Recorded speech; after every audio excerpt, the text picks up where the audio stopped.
How do you feel about the housing situation that we have in Cobb County? Everyone expects the government to have affordable housing. It's not the role of government to ensure affordable housing. That is a market-driven issue. We are now facing an issue here in Cobb County because of what's happening in our surrounding counties, where people are leaving and coming to Cobb County, Mhm. which is great if you are a seller, because a lot of our houses are selling for $50,000 more than asking price the first day they are listed. So we have a very strong housing market, which is great if you're a seller. However, it makes it very difficult if you are a buyer, and especially if you are a buyer on a budget. So that's where government can't interfere with that process. You don't want government setting what your market rates are and how much you can get for your home. So that's where the affordable piece gets challenging. We have a lot of older homes that, are being used for rentals. You want to keep those viable. You want to be able to give the landlords the ability to keep those open to the folks that they are treating. And we can do that through our code and ordinances to make sure that they're not too restrictive, that then puts too many controls on them, yet leaves enough controls that the renters have their rights reserved as well. What are you tackling right now? What, I don't want to say tackle, maybe that's not the right word I should be using. What's in the forefront of your agenda right now that you want to address, that you're trying to work and make a smooth transition, or just to resolve that issue? We've found out so much need that's in the community. However, I find it very interesting how many nonprofits that we have, but people are not able to access those nonprofits, or they don't know how. So one of my initiatives, and I know you have joined me on this, and we had to cancel it because of COVID for right now, but we will be doing it come May, is how do we better connect the community to our nonprofits?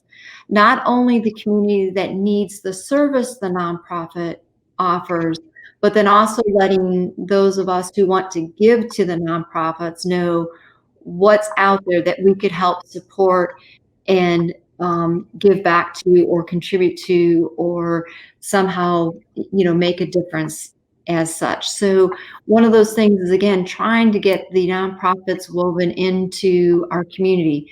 Yes, we have people that are facing where they cannot make their monthly rental payment. There's nonprofits out there that will work with those individuals to help them get the education they need to then be able to get a better paying job, which will of course make their financial burdens become less because they're able to earn more.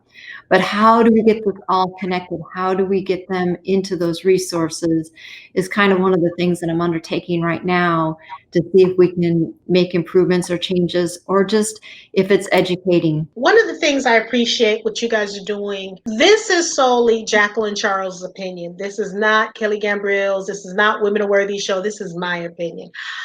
I don't think, especially when we're giving money out to people who need it because they may be losing their homes and things like that, I firmly believe that if we're going to give out checks or assistance, we need to have hold people accountable, where we need to have, you need to go to a financial savvy class or financial literacy class. So then if you come back 3 months later, we need to see a certificate that you've completed this class. And if we're going to give you, let's say, $5,000, and you're still working but you're behind on your rent, and we're going to pay you 5,000, we're going to assist you and give you a check for 5,000, you're still working, so that's money you're saving because you're not paying the rent. Okay, you're being caught up. So your next month's rent, you should be caught up. Okay, so, and there's some things you need to cut, whether it's cable, whatever it is. But I do believe that we need to start holding people accountable. We can't keep giving out checks. We're not a cash register, or we don't write. We're not the treasury.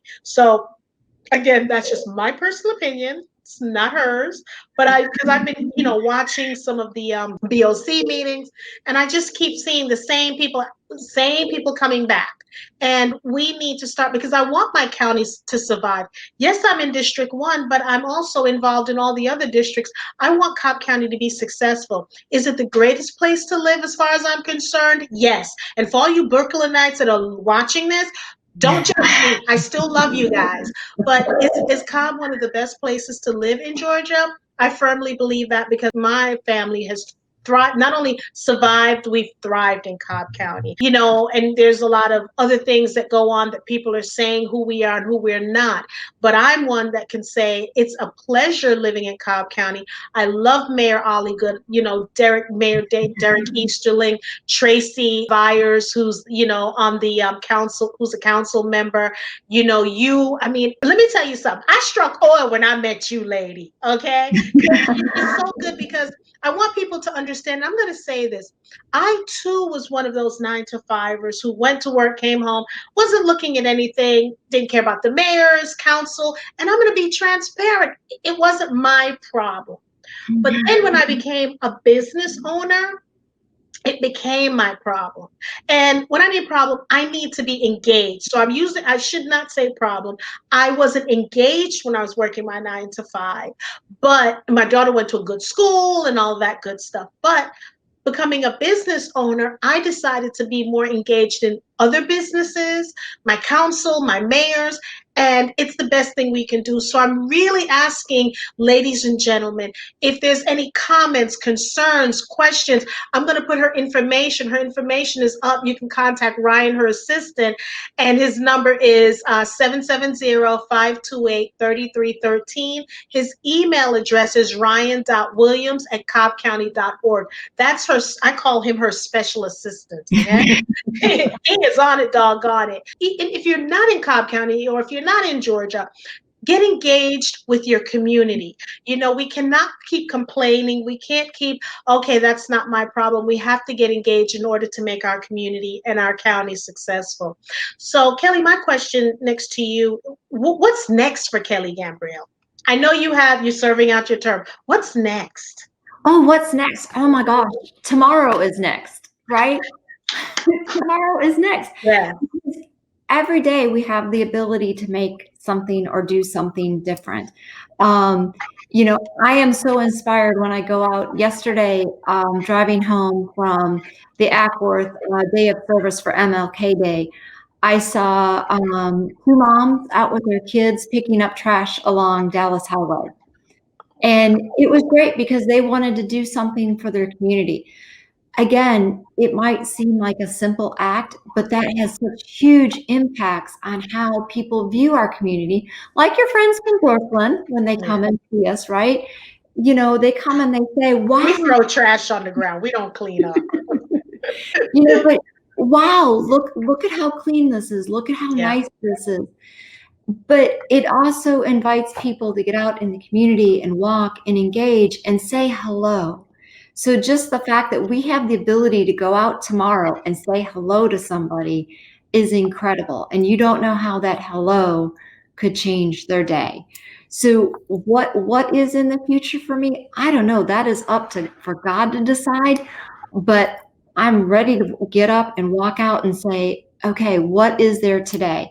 How can I get engaged today? How can I encourage somebody to get engaged? Because even though, again, you might think picking up trash is no big deal, but it's a huge deal to somebody.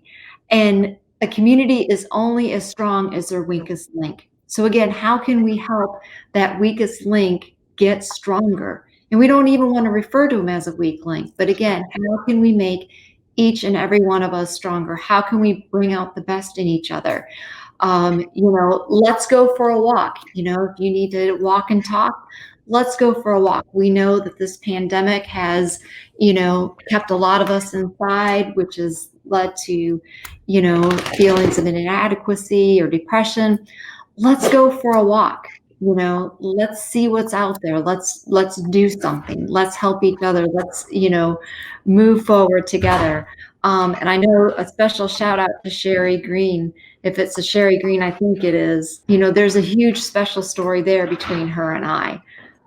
It is the Sherry Green. I see the hi. There's a huge special story there. And again, it was 2 people. We knew each other, but we came together and helped each other out. And it turned into a beautiful friendship and something that we will build on and then carry forward in giving. So I don't know what tomorrow brings, but boy, I'm waiting to see it.